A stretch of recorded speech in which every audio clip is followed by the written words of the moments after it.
Yes, okay. Not yet, babe. We'll get to those. We'll get to them.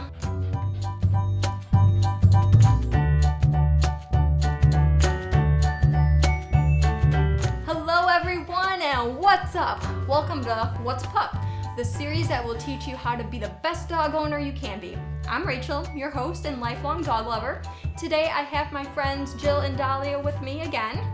Dahlia is a 3-year-old Pembroke Welsh Corgi who loves to play in the mud. It's great. Jill is a 13-year-old something or another who's the laziest dog you will ever meet. Exhibit A. Here, Jill, come on. You want to play? Come here, Jill. Come on, girl. We're live here. Speaking of toys and playing, today we are going to be talking about playing nice with people and with other dogs. I'll also be showing you some of Dahlia's favorite toys and what types of toys are the best. Unfortunately, Jill will not be joining us for this video. Jill does not play at all. Some dogs are like that and just prefer to relax and watch their surroundings. Jill has been like this her whole life. I've seen her play probably at most 3 times in my entire time knowing her. You can't force dogs to play if they don't want to. Let's start with play among dogs and people. You don't have to have toys to play with your dogs. Dahlia's favorite thing to do while playing is what I call roughhousing. Let's start with play among dogs and people. You don't have to have toys to play with your dogs. Dahlia's favorite thing to do while playing is what I call roughhousing. This may look like we're fighting each other, but we aren't, but I'm gonna fist fight her right now. Come here, Dahlia. We're playing in a responsible, safe way and making sure that no one gets hurt. Now, Dahlia knows that she can play like this with me. I don't mind it. If your dog enjoys roughhousing too, you need to teach them that there is a time and place for it and that there are people they can and cannot roughhouse with. Let me show you what I mean. Dahlia, come here. Come here. Notice the sound she's making? Believe it or not, this means that she's having fun.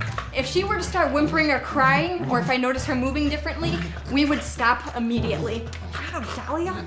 Sometimes Dahlia can play a little too rough. She's a beast. As you can probably see, she likes to use her teeth. I don't mind it, but after a certain point, like right now, it starts to hurt a little. Once I'm ready to stop playing, I'll start to calm her down. Once I'm ready to stop playing, I'll start to calm her down by using a soft tone and saying, nice, nice, nice, nice. Now this is what works for calming Dahlia down. Each dog will be different. If your dog ever starts playing too rough with you, stop immediately and let the dog know that the behavior was bad without scolding him, like I did with Dahlia. This way the dog will know it was unacceptable behavior and hopefully will be more careful in the future. You can also play hide and seek with your dog. Dahlia isn't a big fan of this game because she likes to know where everyone is and what everyone is doing at all times.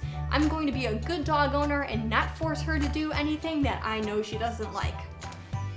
I mean, you guys know how to play hide and seek, right? Same thing, just tell your dog to stay put while you go hide. They'll search all over for you, and once they found you, give them a treat. Another fun game to play with your dogs that doesn't include toys is Guess the Hand. You just need some small treats for this game. Get your dog's attention and show them the treat. Put the treat behind your back and hide it in one of your hands. Then show your dog both of your closed hands. Let your dog sniff to see if they can guess which hand has the treat. If they guess correctly, give them a treat. If you play multiple times in a row, the game will get harder because both hands will start smelling like treats. Let's move on to toys. There are different categories of toys and we will cover them all. Dahlia will also be rating them on a scale of 1 to 5 bones. 1 bone means I'm burying this type of toy in the backyard to never see again. 5 bones means I love this toy so much that I'm gonna chew it until only shreds remain. First category is rope tuggers. Here's one of Dahlia's rope tuggers. These toys are great for playing tug of war or just throwing around and playing fetch. Dahlia doesn't go for this one very often.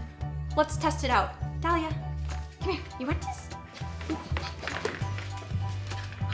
All right, let's hear Dahlia's rating. She's shy, so she'll only tell me. Dahlia, what's your rating? Tell me. Interesting. Okay. Dahlia gives rope tuggers a score of 2 bones. Shall we move on? Yeah? Okay.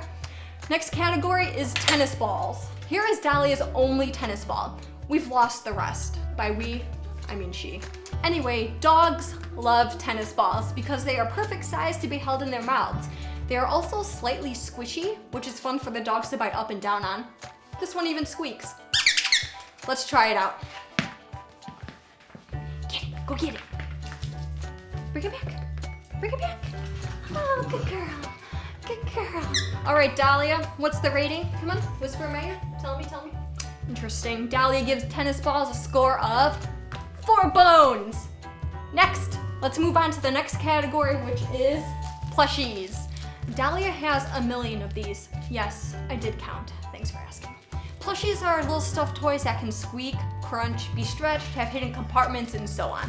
Dahlia mostly likes them because they squeak. So here's an example of her chewing on the toys. Her goal is to get these off, trust me. So this one is actually Dahlia's favorite plushie at the moment, so let's give it a try and play. All right, Dahlia, I already know your score for this one, but let's hear it anyways. Go ahead, tell me. All right, folks, we got 5 bones out of 5 bones for the plushies. Moving on, let's talk about rubber toys next. Here's one of Dahlia's rubber toys. I personally don't like these because they are very loud, but who cares what I think? These toys are really stiff and hard to move around, which makes them pretty indestructible, but definitely harder for dogs to hold in their mouths. Let's give it a go. Yeah. All right, Dahlia, what do you think about this one? Tell me. Interesting. Okay. Dahlia, I'm gonna have to agree with you on this one. We're gonna give rubber toys a score of 1 bone out of 5 bones. All right, and our last category is treat hiders. These are toys that have little compartments in them where you can hide small treats and dogs have to figure out a way to get them out. They are great for keeping dogs occupied for a while and getting them to use their brains. Here's one of Dahlia's treat hiders. See this rubber compartment? This is where the treat goes. So just push the treat in, like so, and you are good to go. All right, Dahlia, have at it. Since Dahlia is busy, I'll give her her rating. 4 bones because she has to work a little bit to get to the treat. I want to thank my wonderful co-host for participating in this segment. Thank you, Dahlia. Now let's get a bit serious for a moment. Toys are fun and keep dogs occupied, but should always be played with under human supervision. Sometimes small parts can break off and get stuck in the dog's throats, causing them to choke. So be sure to pay close attention to playtime. If there are toys with any parts hanging off, pull or cut them off to avoid choking as well. Playtime should always be safe. So we talked about how you, a human, can play with your dogs, but how do dogs play with other dogs? Dogs can't sit down with each other and play a nice game of checkers. Dogs play with each other the only way they know how, which includes chasing, tackling, roughhousing, and nipping at each other. They may look like they are in a full-on brawl, but they aren't. Dogs should only play with other dogs if they have been socialized. This means that they have had interactions with a variety of dogs previously. When dogs are playing with other dogs, there are some things that you need to look out for. You'll know when dogs are just playing when you see things like big goofy grins, bouncy movements, loud and continuous snarling, like we heard with Dahlia earlier. And then they keep going back for more. All these behaviors are completely normal when dogs play with each other. On the other hand, if you witness behaviors such as dogs' bodies are stiff with their hair raised, closed mouths with a curled lip and a low growling sound, and ears pinned back, that means the dogs are looking for a fight. If you notice any of those behaviors, separate the dogs immediately. Playtime is a great time for bonding with your dogs and for dogs to bond with other dogs, as long as it is being done in a safe and responsible way. Now take some time and go play with your dogs. We hope you enjoyed this episode of What's Pup, and we will see you in the next one. Bye! Dahlia already left. Say bye, Jill. Oh, she's back. Bye!